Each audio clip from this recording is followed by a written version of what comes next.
horse to the wheel. I would say about 50 less, so like let's say 350 to the wheel. How much horsepower to the wheels do you think the 450 horsepower QX80 made? Say a number. I don't know, like 350. Okay, 350.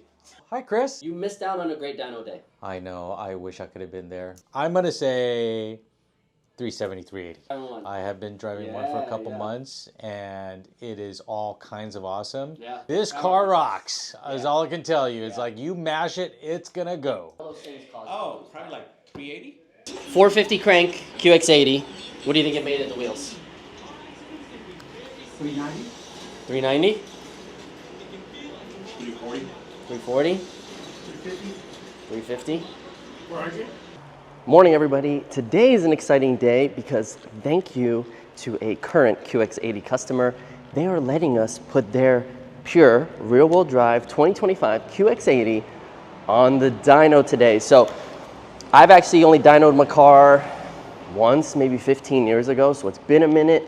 It'll be an informational day. We're gonna check on, we're gonna ask everybody, what do you think? It's 450 at the crank horsepower. Let's see how much at the wheels. Maybe it's a BMW situation where maybe we're making over 400 to the wheels kind of thing. They're underselling the horsepower of this car. And let's check out the car that we have. So this is a brand new, it's got some miles on it, but we took the plates off. 2025 QX80 Pure. So it's got the 20-inch rims, beautiful white, how it works, how they hook it up. And maybe we'll learn something.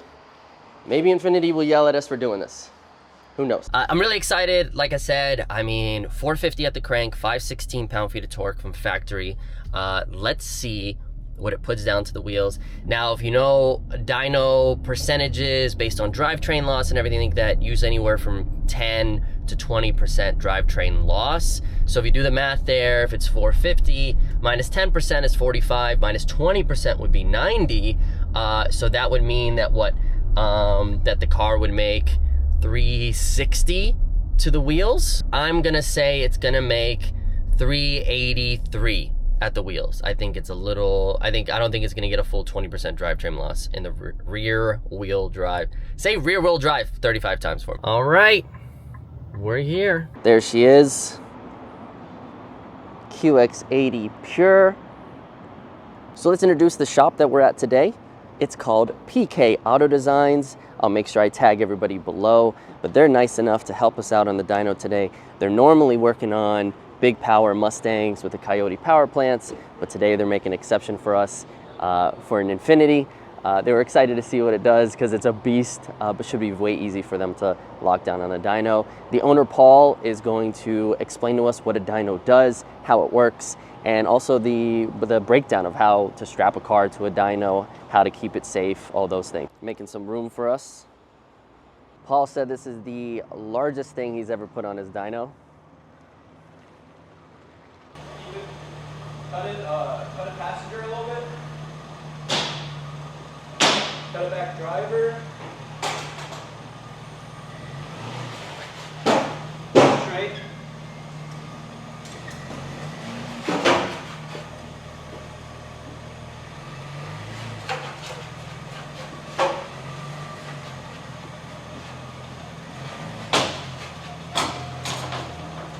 A little bit more.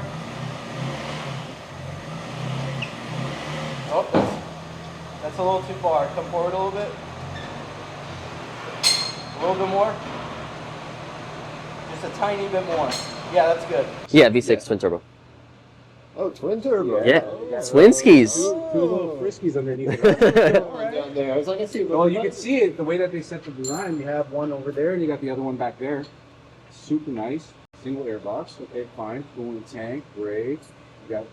This is a new thing everyone's doing over here. These T's. COPs are over there. Pull-on plugs. ECU is there. Batteries there. Fuse box. Really curious to see what this thing's gonna make. So I'm with Paul. What's up, guys? And you own this. Yes. Cool. And today we're gonna put the QX80 on the dyno. Yep.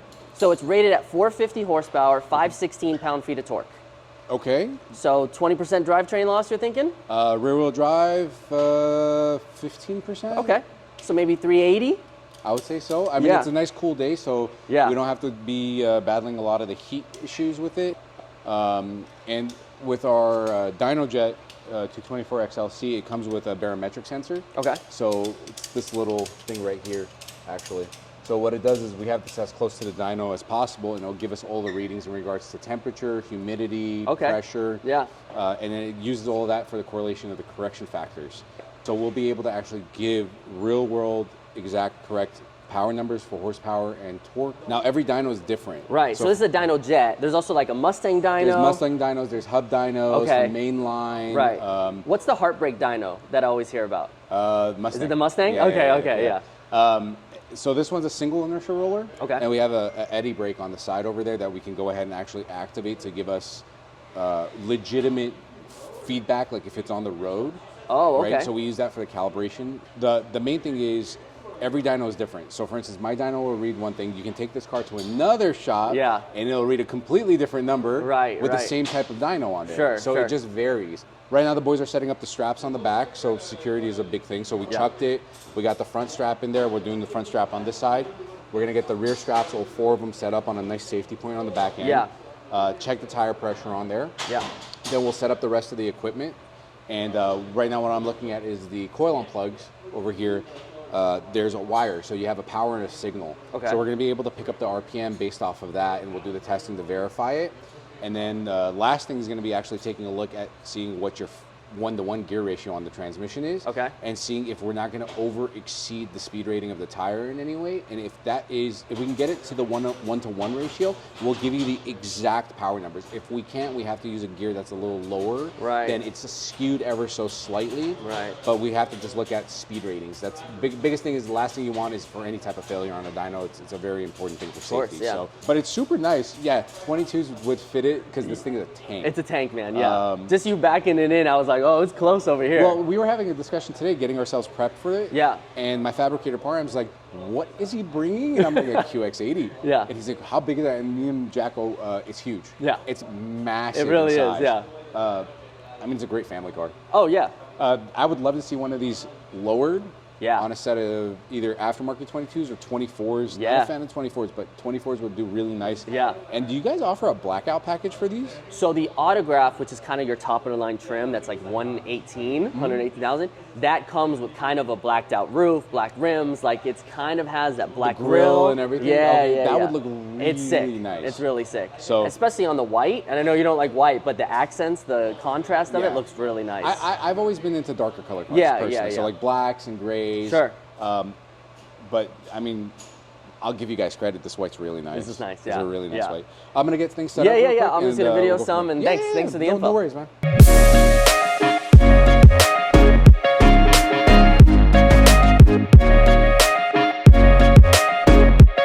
Like, I wonder what it would do on E. Like how these injectors would handle ethanol. No one's tuned it yet, right? No one's doing anything yet.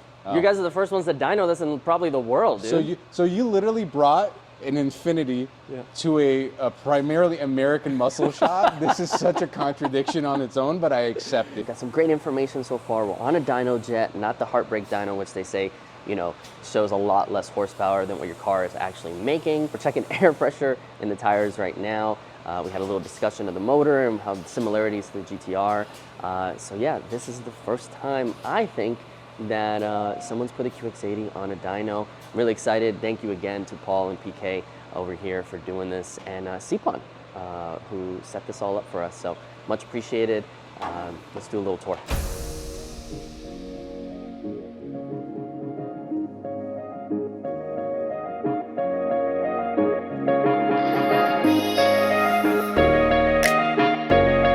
Rocking 2 individual lower control arms, one that actually has the spring for it, one that actually has the shock for it. What other cars run that?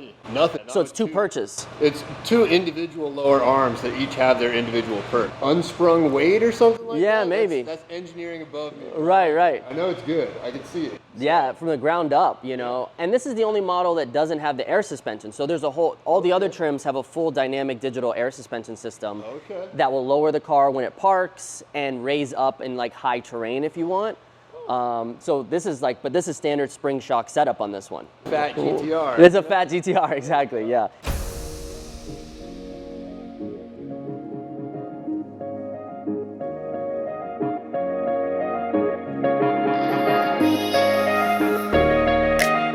almost ready to go. What they're doing right now is trying to find wheel speed sensors, any kind of ABS sensors that they might have to disconnect, because if ABS kicks in, obviously during a dyno run, that's not what you want, it'll shut it down. But there's no information out there on really anything, even the 1-to-1 drive ratio, which is what you want a dyno on to make the most horsepower and make the most sense for your wheel speed. So that's what we're up to right now, just trying to make sure that it is a perfect, or as perfect as we can make it run for its first dyno experience. So stand by.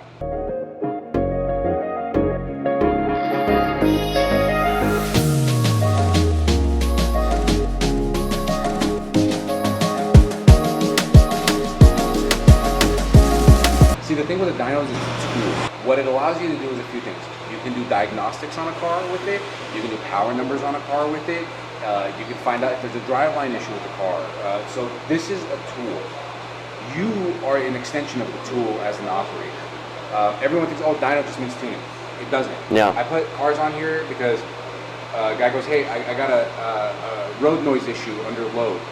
Well, you can't do it on the lift, but over here you strap it down and you put the eddy brake on, now you have load, you can find that problem. Or if you have a misfire concern under a certain condition. So, for instance, these are the parameters I was telling you about the barometrics: pressure, temperature, and humidity. So right now it's 49% humidity in the shop, 62 degrees Fahrenheit, and we have 28.9 inches of atmosphere Pressure. in the Right. shop, right? Then you get your RPM pickup, your speed, all right? And these things are pretty plain and simple. When we dyno a car, the proper procedures when you're slowing it down, you use the brakes on the dyno, not the car's brakes. Oh. So we're able to engage the brakes. So I want to know what my temperatures are off the brakes. Right. So Your brakes. off the brakes on the dyno. Right. So it'll tell me that reading. This, I can actually tap into your motor here, and with a Ashcroft sensor, I can tell you how much boost the car's making. Oh, that's cool. But we would have to tee off the vacuum lines and stuff. Right. We can actually do that. And then when we get super into it in regards to wanting to be able to have, seeing what AFR is on the Right. car, we have O2 sensors in a separate module that'll heat the O2 sensors. We plug it into the exhaust, and we're able to actually now see what the airflow ratio is based off the O2 sensor. And then when we do the run, you'll be able to see it because the screen that pops up is the dyno graph. Right now we're gonna get it to roll. And it begins. Is it moving? It's moving slowly. Is the air brake off? Yeah, air brake's off.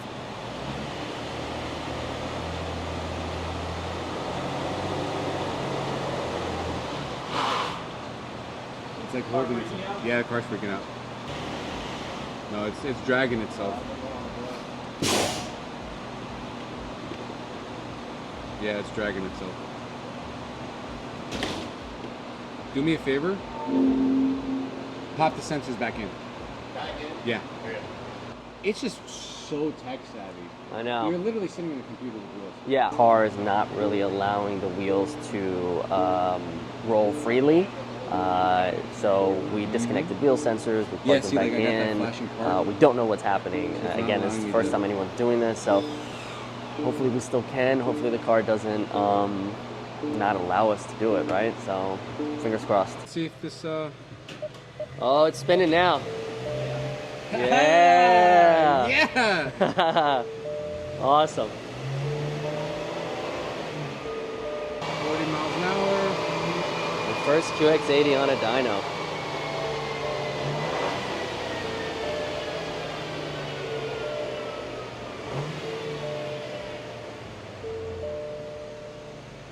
Pop it in neutral. That's the brake. Yep. Then we put that. Okay, check it. We're good. Awesome. The general rule of thumb with any power readings is you do 3 runs minimum. You see where the power stops. If well, first run, second run. If the second run is still gaining power, you do another run. If the third run is still gaining power, you do another run. Right. If not, you see it start diminishing value, you stop. That's it. That's pretty much the plateau of it. We're done, yeah. Exactly. Cool.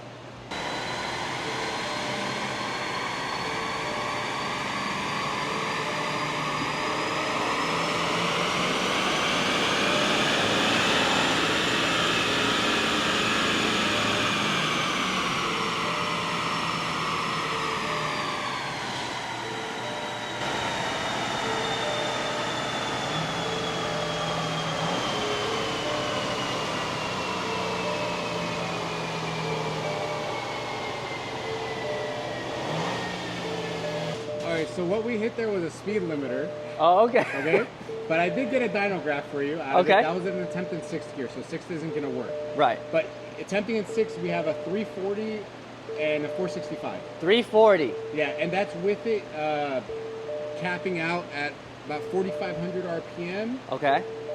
And at 100 and a little shy of 117 miles an hour. All right. All right. So we're gonna try it. What I'm gonna do is I'm gonna bring it down now in the fifth gear and try it. All right, we're in fifth gear now. It's pulling behind me. Everything's gonna get loud in a second. Woo! All right. Numbers are a little skewed, but 359 and 442 on the torque. So now we're gonna drop it down to fourth, because I think in fourth we're gonna actually be able to get this thing up to 6,000 RPM. Awesome. All right. So you get a big bump, a really big bump in torque right off the bat, Yeah. and then it kind of That's right here. down. Yeah. So the light blue line, Okay. this line right here, is torque. That's your horsepower. Oh, got it. So your horsepower gains and kind of just slowly creeps up, continues to go. Impressive. Where we at? Where are we at? Fourth gear pull, I got it all the way to red line. 410. No way. 423. 410. I nailed it. That's crazy. So- Okay, so our torque went down on that though. Yeah, because Yeah. once again we're losing on the 1-to-1. Right. Because we're not able to do 1-to-1 on this thing. Torque wise, in 1-to-1, you're at about the 465, 470, I would say. Yeah. We have to kind of alter it a little bit for the dyno, but fourth gear, 410. So we did our 3 pulls, trying to find the 1-to-1 drive ratio in it. We started with 6th gear. We ran out of speed. It hit the limiter. We had to bring it down out of the 1-to-1. So your torque and horsepower numbers are going to be a little askew. But so we ended up in our 4th gear pull, almost all the way to red line. Didn't run out of speed on that one with 410 peak wheel horsepower out of a 450 rated crank, which is awesome. That means it's really an efficient drivetrain and transmission. We're gonna do one more pull in 4th gear once this baby cools down, and just to kind of see what we can get out of it one more time for fun.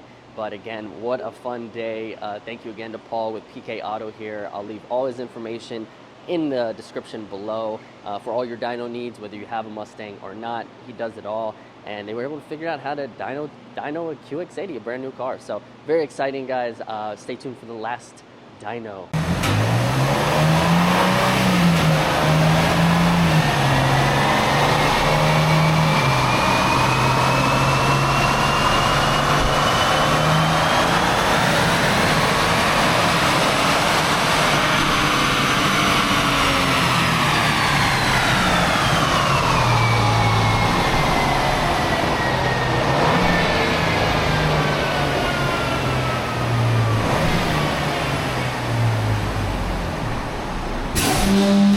How'd that feel?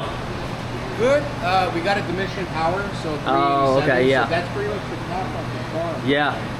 But impressively, yeah, 410, man. 410. I didn't expect it from this tank. No, of course not. And the turbos assist a lot. So this thing, the only thing we did was shut off traction. Yeah. Nothing else. Yeah. Right? We tried with the ABS wire and everything. None of that worked. Just So everything's still connected, wheel sensors, everything. All the nannies, all the sensors are still connected. Yeah. Just sport mode, traction off. Yeah. It's really zippy. Yeah. Like it's. I understand that it's sitting on rollers. Right.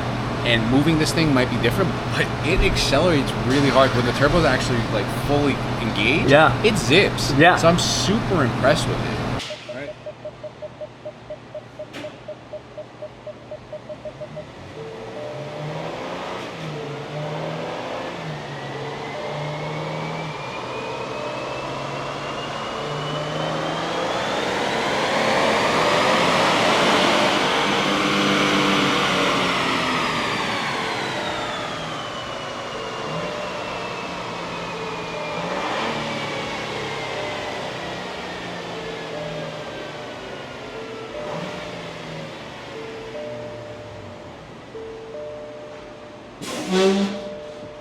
That's the dyno brake locking it up.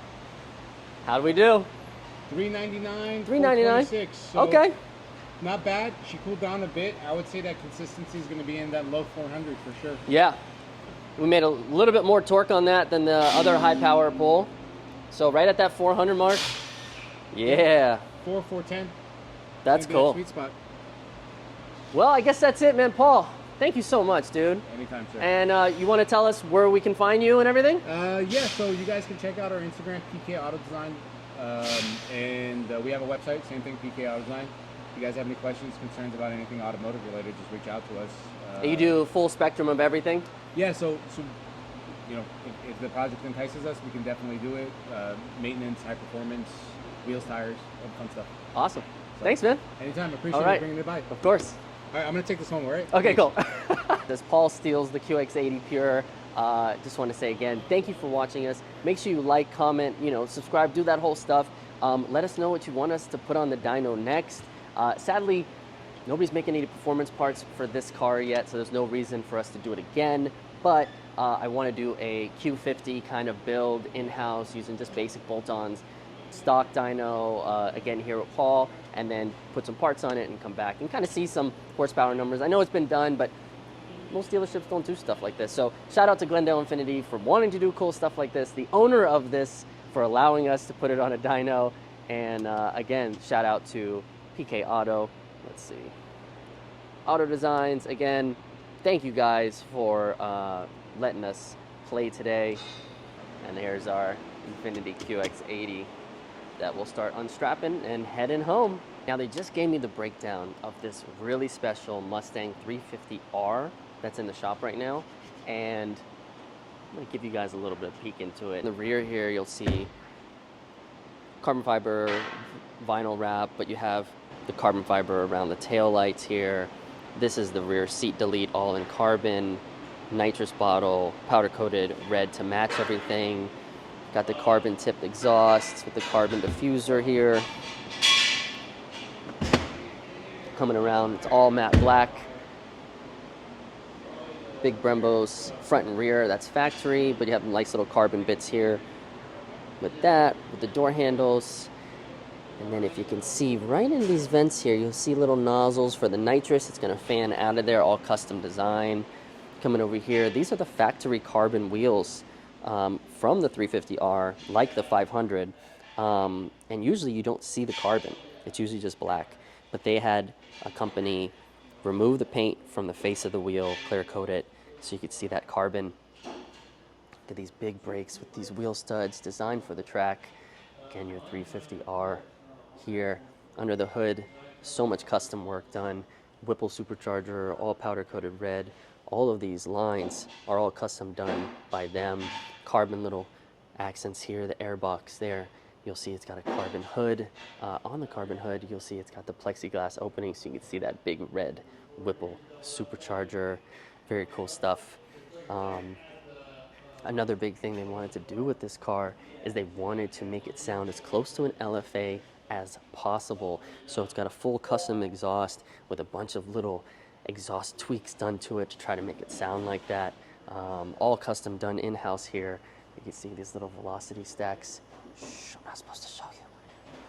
To try to make that exhaust sound special. Even the details in the trunk here, so cool. But yeah, again, guys, PK Auto.